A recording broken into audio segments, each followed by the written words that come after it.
before I ended by flipping off on the other one, because I was pissed off, then I just want to say that I know that not all the guys that I didn't do it with were like that one time when I ended up in jail because I think it was Officer Corcoran, and I had a ride home and I was freezing, and these people are going to give me a ride, and then he pulled back over. Those guys pulled away, and he took me right past my house, and this is the second time because he refused to give me a ride home. Then he takes me past my apartment to jail. So he refuses to give me a ride home, tells me not to do what I was doing, which was flagging down cars. Then I flag down the next car, and they are going to give me a ride home because it's freezing. It's -8 degrees. Then he pulls back over, makes them leave because he can't find what he's going to book me for. And then he ends up taking me right past the apartment that he refused to give me a ride home to. Oh, yeah, and cops have never given me a ride home. And I've heard from a lot of white people that you guys give them rides all the time. So anyway, but anyway, before I got off on the bitchy, I am having a little bit of PMS, I guess.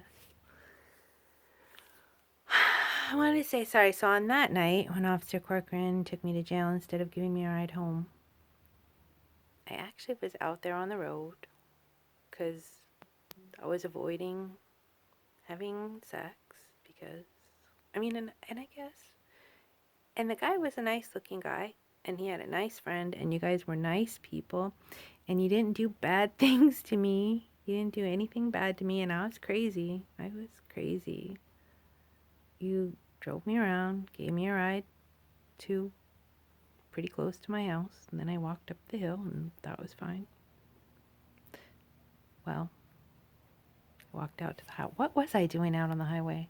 I don't know where you gave me a ride in from Albion, and then I was hitchhiking to Colfax. I guess that's how it was. But anyway, I just wanted to say that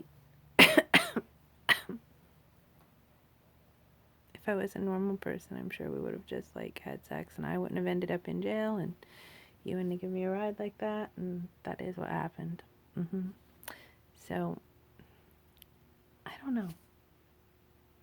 I used to like think that I don't know. I really don't know what I think about the whole thing anymore. I'm just glad that it's almost like completely done for me. Like, I'm not going into the woods with the clowns, but if they showed up at my house and my house was clean and people hadn't been picking on me and I looked like a fucking normal person and had a shower and everything, I don't care if somebody shoots me in the head. Go ahead. So that's what I have to say about that. I ended up in jail that one night, and so then that's why I think it's super especially funny when people call me a slut. I mean, it's kind of funny in a horrible, like, sort of like Nightmare on Elm Street kind of way, because the same people that destroyed my ability to have any sexuality or even relationships with other people. Luckily, I read all those books, and Caesar taught me how to take care of dogs. So I did have Paxi, Momo, and now Unmindful. So that's nice. And I mean, I didn't really abuse, and I think I screwed up in many ways, but I tried really hard, and so luckily for that book too. And luckily for Patty and Dan. So Sarah didn't, and luckily for the Time Out book for when I had to take care of my brother and my sister. And just luckily, I'm not trying to be responsible for anybody anymore, and I'm almost done being responsible for me, so that's lovely. In a sad, horrible, sort of, again, Nightmare on Elm Street sort of way. Peace out.